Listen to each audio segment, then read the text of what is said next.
Hello, surTHRIVER. Welcome to today's show. I'm so excited. I have a fantastic human being with me today, Carrington Smith, or Carrie Smith. She is a single mom, an attorney, a business owner, and an executive search professional. She is also a survivor of sexual assault, 2 divorces, piles of debt, abuse, religious mind games, the death of loved ones, and the loss of close friends. Please help me welcome Carrie Smith. Hi, Carrie. Hi, Rena. I'm so happy to be here. Thank you for having me. I'm thrilled to have you here, Carrie. And I did some research and searching you out and looking at your website and looking at your new book, and we'll talk about that in just a minute. And I want to congratulate you on being here. I want to share something with the audience that I saw on your website, because my listeners know me. And it said, "You've been told to shut up and not tell your story. It makes people feel uncomfortable." What has compelled you to share your story, Carrie? After all these years of, first of all, I'll say when I would try to tell my story in what I felt was like a safe group of friends or something, I was oftentimes minimized. So it's like, oh, it's just another sexual assault, or it wasn't that bad. You're just being dramatic. And I just finally was like, no, I'm telling my story, every gritty detail of it, because I wanted people to understand this wasn't just, I feel the one thing about the Me Too movement that's sort of been a negative is that people sort of now are like, oh, it's just another sexual assault, because there's so many women speaking up. Right. And part of my story, the reason I am a little bit graphic in my book, is because I wanted people to understand the pain that I experienced. And I wanted them to understand all of the ramifications of what happened to me. So I don't just talk about it in the moment, but I talk about how I wasn't allowed to talk about it. I mean, immediately the first person I told said, "Oh, don't say anything. It could come back. It could come back to harm you." So I immediately was told to shut up. And then when I finally then had the courage to say something to my mother, her response, I still am blown away to this day. I told her I'd been raped, and her response was to get angry with me and to tell me that she's so disappointed in me. She had hoped that I would be a virgin when I got married, and that I was never to speak of this again and never to mention it to my father. Oh. And so I kept that. I mean, I listened to her and I didn't speak about it for 6 years. And the thing is, I think partly too, a lot of us don't talk about these experiences because we're like, oh, I don't want it to own me. I don't want to be all about that. But the reality is that when we don't talk about them, they do own us. I like to refer to trauma as the monster under the bed. And if you don't deal with it, it's there lurking. And so for me, I became promiscuous. I received the message that I was not valuable other than for sex. And so I kept reliving that trauma again and again. Yep. And yeah. And so for me, the first time I ever, quote unquote, talked about my sexual assault was when I wrote it in a story to a guy that I'd been seeing to explain my behavior. And I found it so much easier to write my story than to tell it, because I'd already, each time I tried to say it, I'd been shut down. But when I sat down at my computer, I wrote, and there was nobody there to tell me to shut up. Right. And so it was easier for me to write it than to say it. And then as things progressed, I was able to share more and look at it from different angles. And so what happens in my book is I take people on a journey from the moment something happens, and there's lots of different topics we cover in the book, but particularly I open the book with the sexual assault. I take them on the journey of it happening to me, how I handled it, all like the depths of despair and things that I went through, but also how I came out on the other end and took what was ugly and horrible and awful and claimed it. And good for you. And that's what yeah, this show is all about, is to show other survivors that healing after trauma is possible. And I'm so sorry you had that experience with your mother.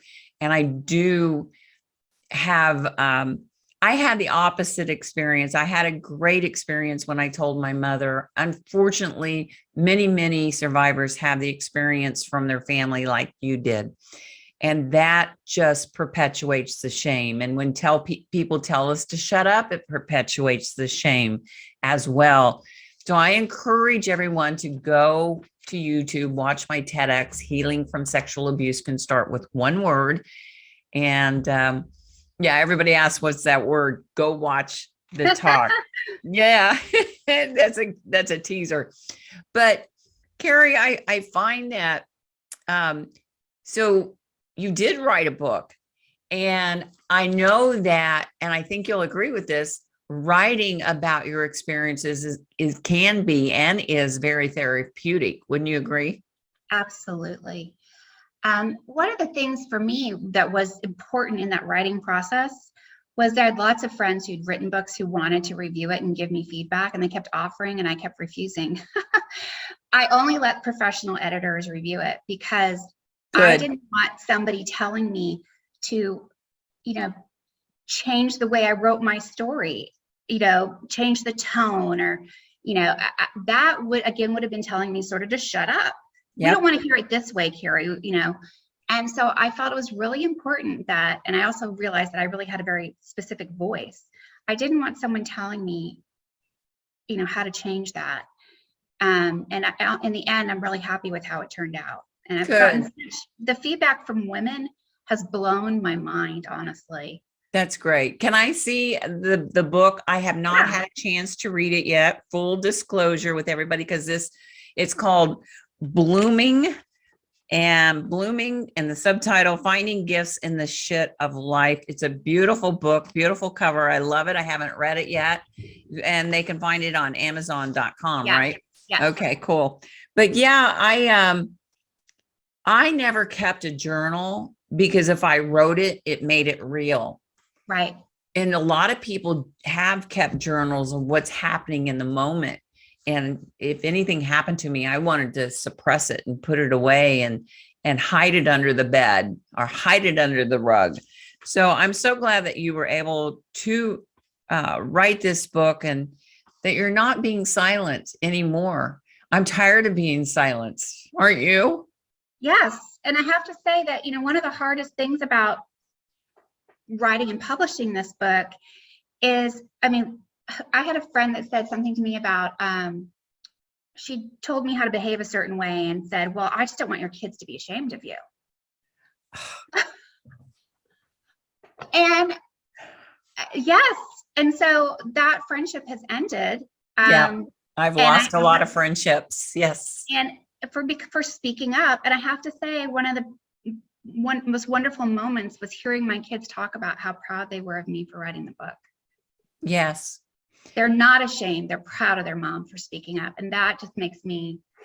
Well, I'm very proud of you, and I congratulate you for being here. It takes a lot of courage, strength, and perseverance to be here, to show that you're not ashamed.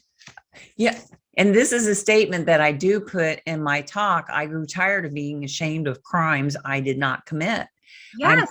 I'm tired of being silenced. I'm tired of being ashamed of it.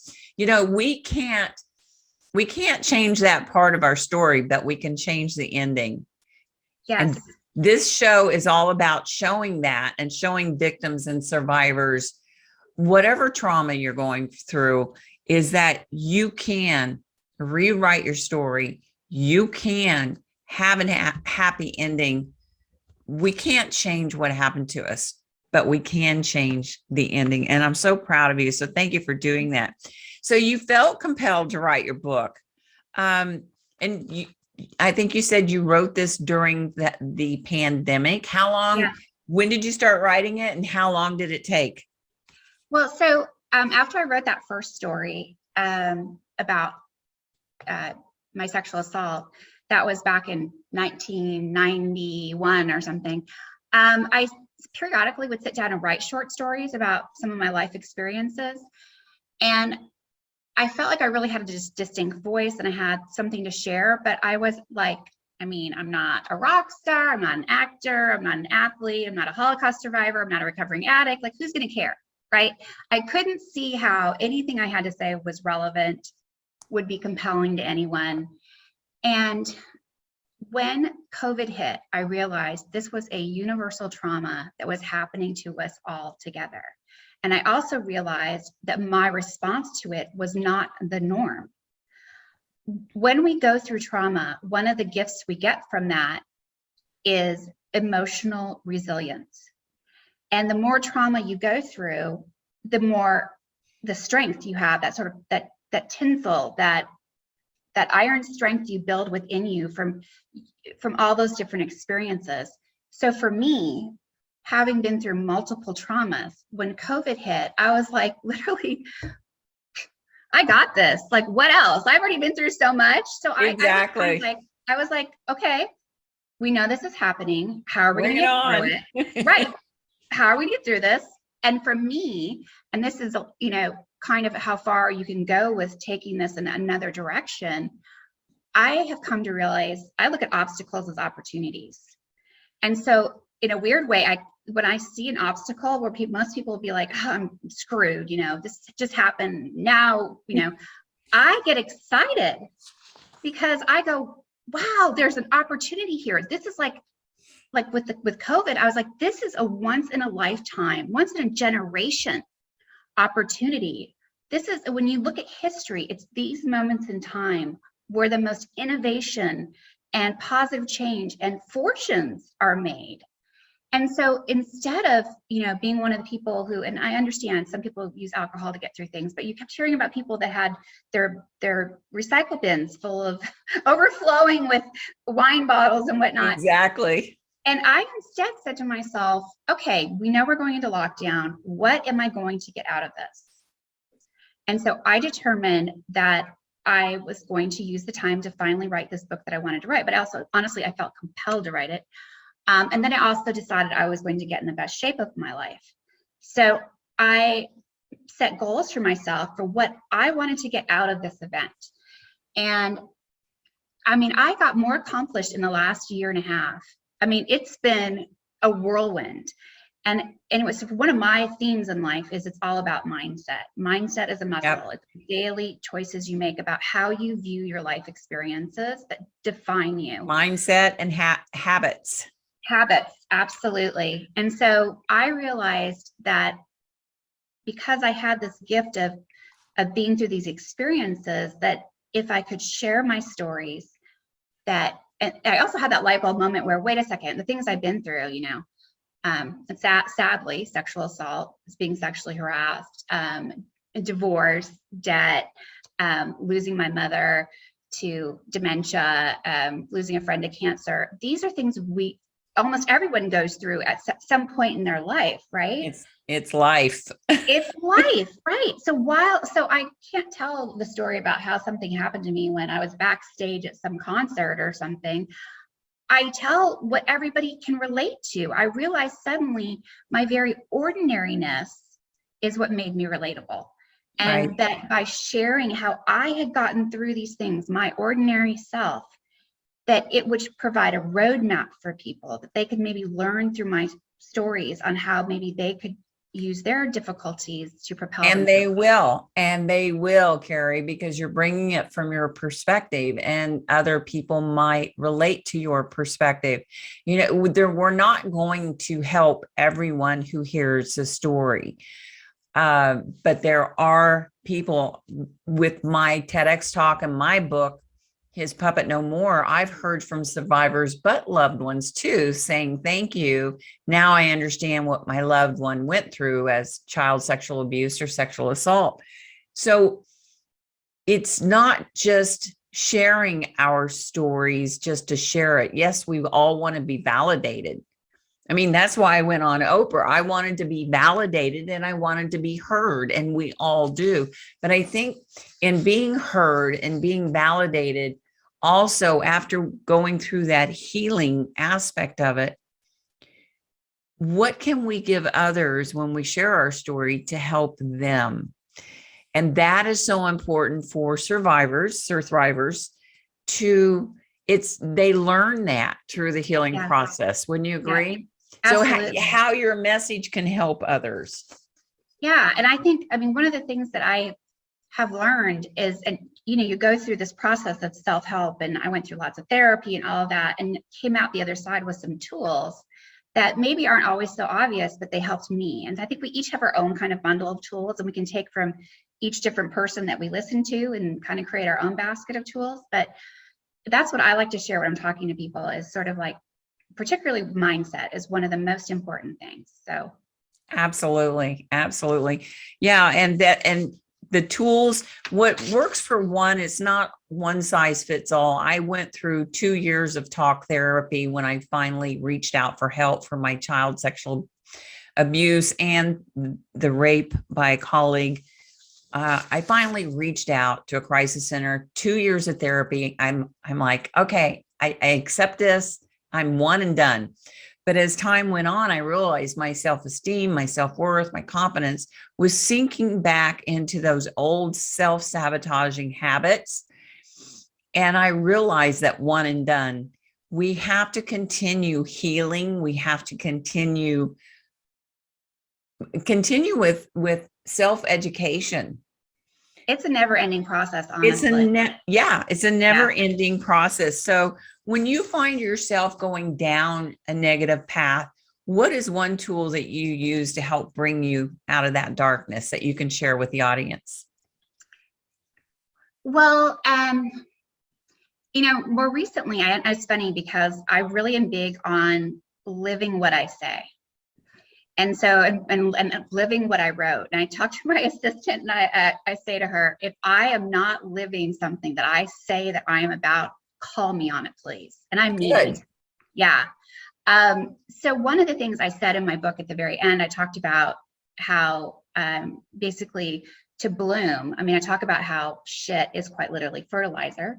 So this trauma and stuff, it is quite literally. So all this trauma and stuff is actually, if you own it instead of hiding it, examine it, you'll find the nutrients you need to bloom into greatness. There are gifts in there. You inherited traits, or you learned behaviors or tools to survive that are gifts that you're given.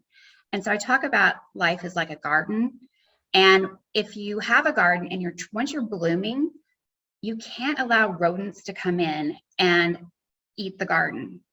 So I'm big on boundaries, and boundaries are really hard, particularly for sexual assault survivors, because one of the reasons it happens a lot is because we don't have boundaries. We were somehow trained not to have them. And so what I've realized, and I think more and more now that I'm out here talking, people are like, oh, well, you've got it made. You know what you're talking about. I'm just going to dive bomb into your life. And yes, and I, just dump my stuff on you. And then I'm going to blame you for what's going on in my life and not do any work. And so it's been one of the tools that's so important, is when I see that, I've stopped myself and go, wait a second, this person just dive bomb in with their toxicity. No, they don't get to do that. And so I create that boundary, and I handle it however I can to create that distance again, and push them to I try to help, show them tools, but they don't get to dive bomb in and destroy my life and dump their stuff on me. So, well, that's good. And I'm glad you brought that up, because one of those tools that we need to start using more is our intuition, because being survivors of sexual assault, child abuse, we're not allowed to listen to our intuition because of the crimes committed against us. They're forced upon us. We know it's wrong, but we're also told there's nothing you can do about it. This is your fault. And so that's one thing that I like that you brought that up, because that is a good tool to set those boundaries. Listen. Yes. So there's actually a huge chunk of my book about intuition. Good. Yes. So I actually, so I had some difficulties with I have a very challenging father. And I grew up walking on eggshells and always navigating, whether a bomb was going to go off. And somebody asked me, what's the greatest gift you have? And my greatest trait is intuition. I have epic intuition. Good for you. So I said, and they said, well, how do you think you got that gift? And I had to think about it. And I realized, it's my sixth sense I had to develop to survive in that environment. I said, well, I have this gift of intuition because of my childhood. And in that moment, I realized that if I was grateful for my gift of intuition, I could not separate it from the path that birthed it. And I suddenly was able to have gratitude for my childhood. And in that moment, I was able to forgive my father. And I was finally free of all of that. That's so wonderful. That shift in perspective of understanding that it was the horrible childhood that birthed this gift was that, again, anyway. No, that's good. That's good. The lessons are there and we need to listen. We need to learn to listen to our intuition. We need to learn to listen what's being told to us, because there's some messages there. Like they say, there's messages in the mess. And that's one thing that we're not taught. We're not taught to believe or listen to ourselves. So I'm glad that you shared that. And so in your book called Blooming, so that's great. So you combine wit and wisdom and you share your journey. I love that. Finding gifts in the shit of life. So good for you. When did you publish it? It came out in November of last year. Oh, wonderful. Well, congratulations. So tell me how did RuPaul and Coco Chanel influence your life? Those are two different people from two different spectrums, but how did those two people, I love them both, how did they influence your life? Well, RuPaul said, the quote I use in the book is, you weren't born to fit in, you were born to stand out. And it gives me chills just even saying it. He had the courage before anyone to get out there and say, this is who I am, love me the way I am, deal with it. Yep. And so it's funny for me, because you're right. I quote Brene Brown, RuPaul, it's all over the mouth. But he honestly, if I could, I would love to be able to thank him in person. That message, that quote right there gave me the freedom to say, I am tired of trying to fit in. I am tired of it. Maybe I'm going to try something new and just love myself. Wow, what a revelation. And embrace these qualities that I have and stop trying to dumb them down to make people happy. We women are the worst. We're always I like to joke that if you've seen the movie The Matrix, one of the early ones, he's moving to avoid bullets. I would shape shift in my life. So whoever I was with, I was making them happy. Yep. It was never we shape shift to make them happy. I like that. I like that. We as women, I don't know why we're taught that. We're not taught that. It's just in our DNA from years ago that we're supposed to please and be people pleasers. And if we stand out, you're a bitch or whatever. And that's so not true. Yeah. We need to learn to be comfortable in our own skin. And that's funny that you say that, because I just put something on my Facebook today that I grew tired of pretending to be someone and try and fit in. And I've come across women who are bullies. Sadly, women, you'd think they'd grow out of it from high school, but whatever. But so RuPaul, I love RuPaul, phenomenal human being. What about Coco Chanel? How did Coco influence you too? Well, other than she's one of my style, fashion icons. All right. Yeah, she's an original, and she really underscores what I believe, and I give career advice. So, in order to matter and be something that you don't want to lose, you have to stand out and be an original.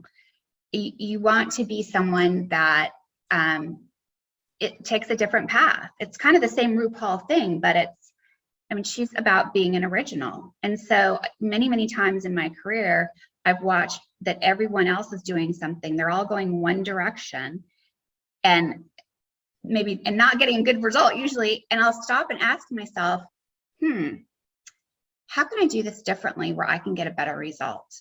And a lot of times I've been like the underdog completely. And just by taking a moment and deciding to go a different way, I've had huge success. And Coco Chanel, when she did her first blazers, her knit blazers and whatnot, she was the first one to do that and was ridiculed initially for that. And I just love the way, her life, it really inspired me. So wonderful. And we all need those heroes and mentors. And you, like I said, different spectrums, RuPaul to Coco Chanel. Good for you. I mean, one of my TV heroes and mentors, Oprah Winfrey, and I got to be on her show and tell her, thank you. Your show saved my life, because it was because of her encouraging me. And we all need those people we look up to. And the more we share our story and become comfortable in our skin, we're going to be heroes, sheroes for other people. And what I like to tell people, Carrie, is you don't have to write a book unless you want to. You don't have to be on Oprah Winfrey unless you want to. But you should talk about your story and get help, get healed, get happy, because, it's your life. It's your life. It's my life. We're not born. We were not put here to please other people. Yeah. We were born into this life to become the best version of ourselves, to help lift other people, not become other people. Exactly. The thing is, the reason why there's so much pressure to fit in is because people like things that look like themselves. And the minute you start to stand out and step out of the shadows and into the light, you feel resistance and bullying and darts being thrown at you. But the thing is that God took all this trouble to make each of us these, individual snowflakes, completely different, right? Yep. And if we don't utilize those very special, unique gifts that we have, I feel like we're not honoring Him. So that's true. That helps me when I get hurt or frustrated about someone trying to beat me back into fitting in.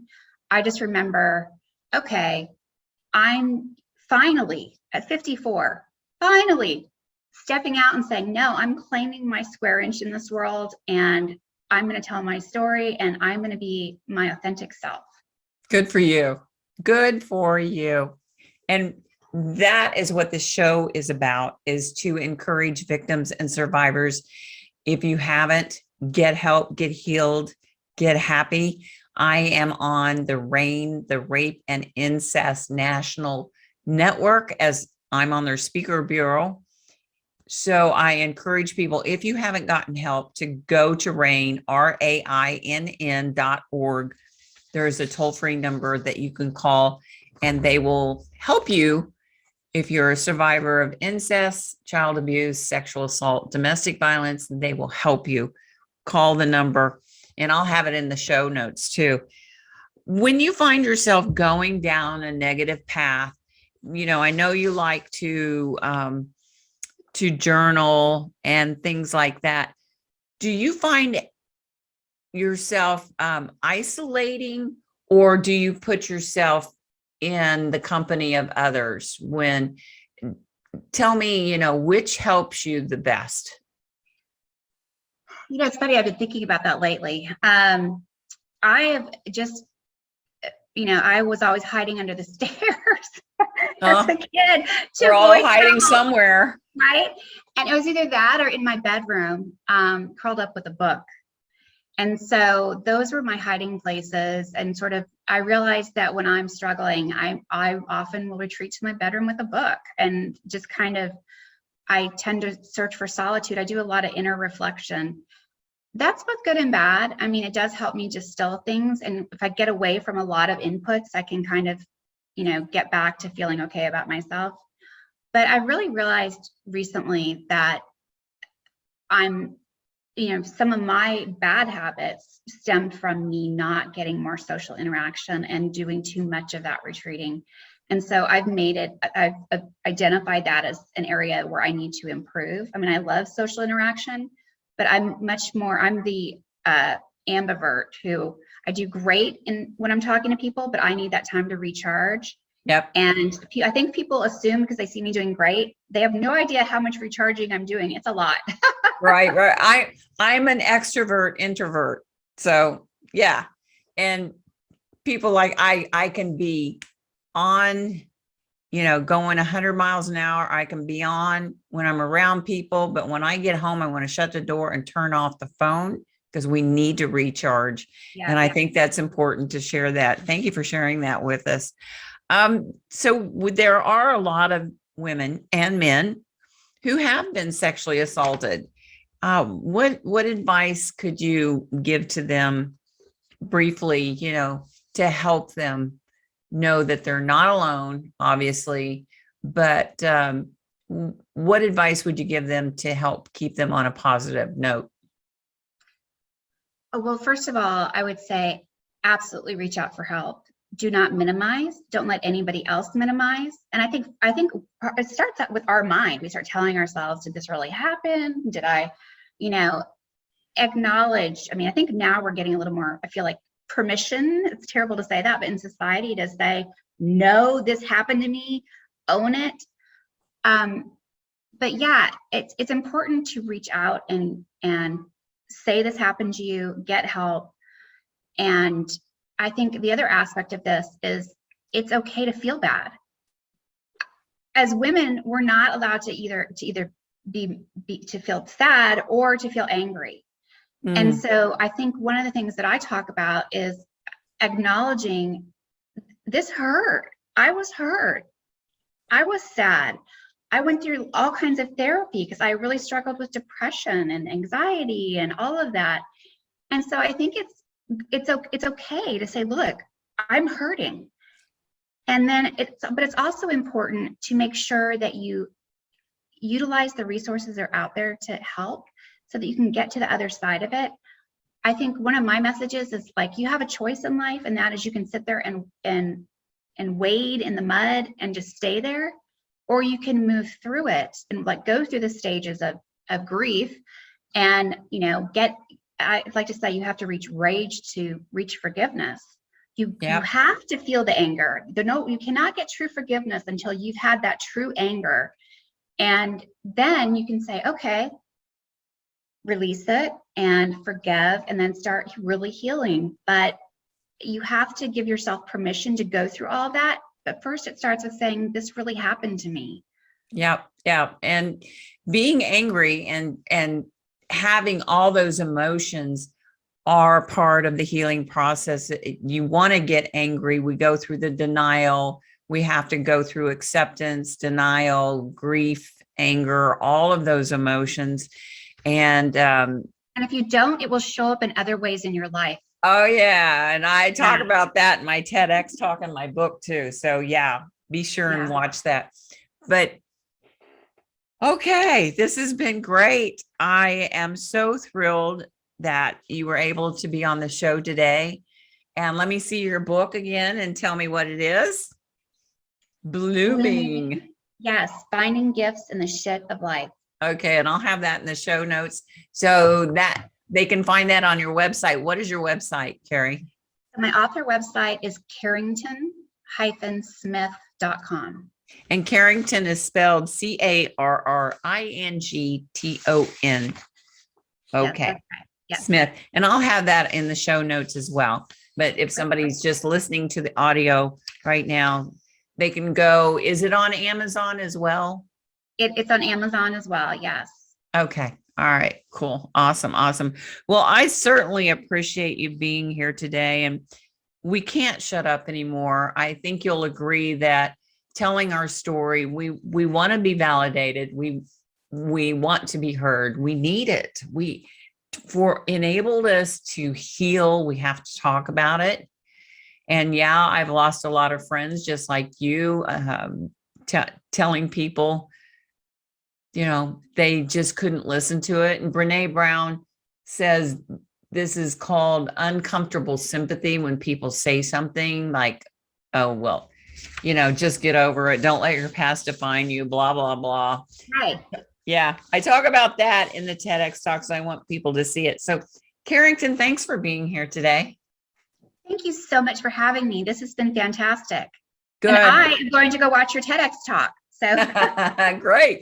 Yeah, I think it has helped so many people, and I've heard from so many people around the world, from every country, I think, and it's just been amazing. And I think you're going to get the same response with your book, Blooming.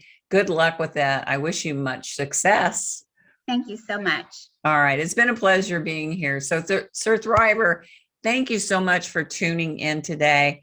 It's been a pleasure having Carrie here, Carrington Smith. Please listen in. You can hear the audio and go to my YouTube channel, Rena Romano TV. You can sign up for there and go to my website, renaromano.com, and get your 52 weeks of free transformational affirmations that will help you heal on a weekly basis.